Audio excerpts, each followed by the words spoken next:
We make choices every single day, and our choices, maybe unbeknownst to us, can have big effects. Consider something as simple as grocery shopping and the foods you choose to buy.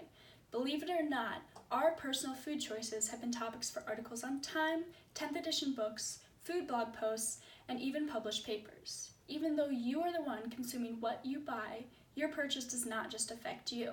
The type of food you buy affects your community, the environment, and the economy. Buying locally sourced foods benefits both the consumer and the producer through more nutrients, less food miles, and boosting the economy. Local food retains more nutrients than imported foods. Opponents argue that imported foods give consumers a wider range to choose from. For example, living here in Iowa, there's no locally sourced mangoes or coffee beans that we can buy. Our environment in this region just simply doesn't allow those kinds of foods to grow.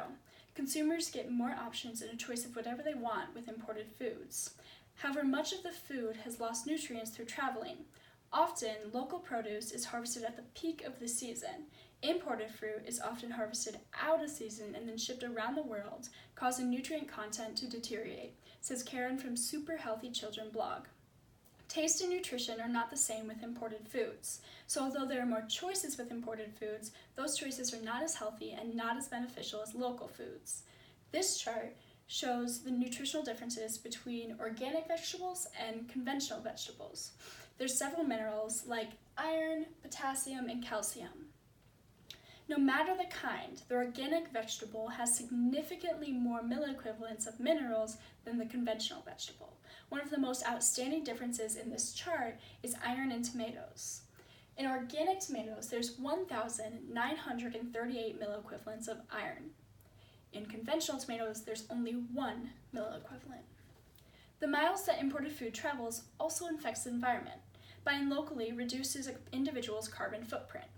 The consequences of buying local foods is that they can be more expensive than imported foods. This can really add up when grocery shopping every 1 to 2 weeks.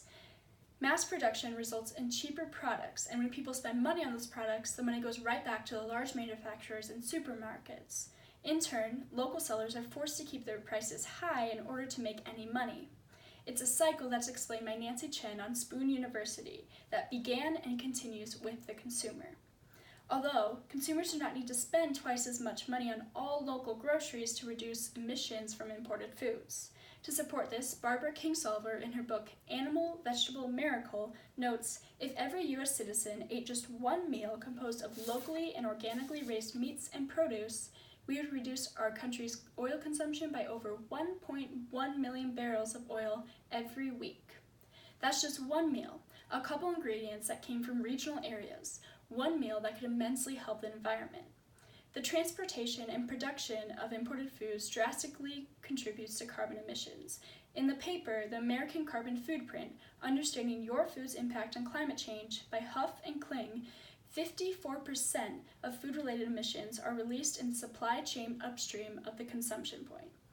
This can be better understood with this pie chart. This accounts for an individual's carbon footprint.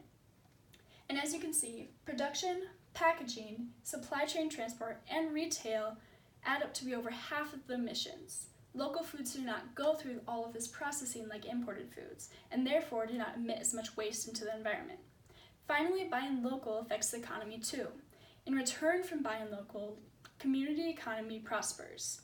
On one hand, imported foods help economies of other countries. Chen explains, buying imported food supports the economy of less developed nations. Sometimes the food bought is from small farmers abroad. In this perspective, buying imported foods helps other nations as well as U.S. trading. However, local food supports people that are neighbors and individual communities. Schwartz wrote on Time, New Economics Foundation, an independent economic think tank based in London, compared what happens when people buy produce at a supermarket versus a local farmers market or community-supported agriculture program, and found that twice the money stayed in the community when folks bought locally. Money is then not going back to the large manufacturers where they can afford to sell cheaper products, but rather to the local farmers that need it to keep their businesses alive. This also means that towns will not be overrun with the same supermarkets and the same retailers, but are more diverse with their own local shops run and owned by people that are living in that very own town. Clearly, the pros of buying locally sourced foods are too beneficial to ignore. From boosting community economy to helping save the environment to providing more nutritional benefits, buying local food should be integrated into citizens' lives.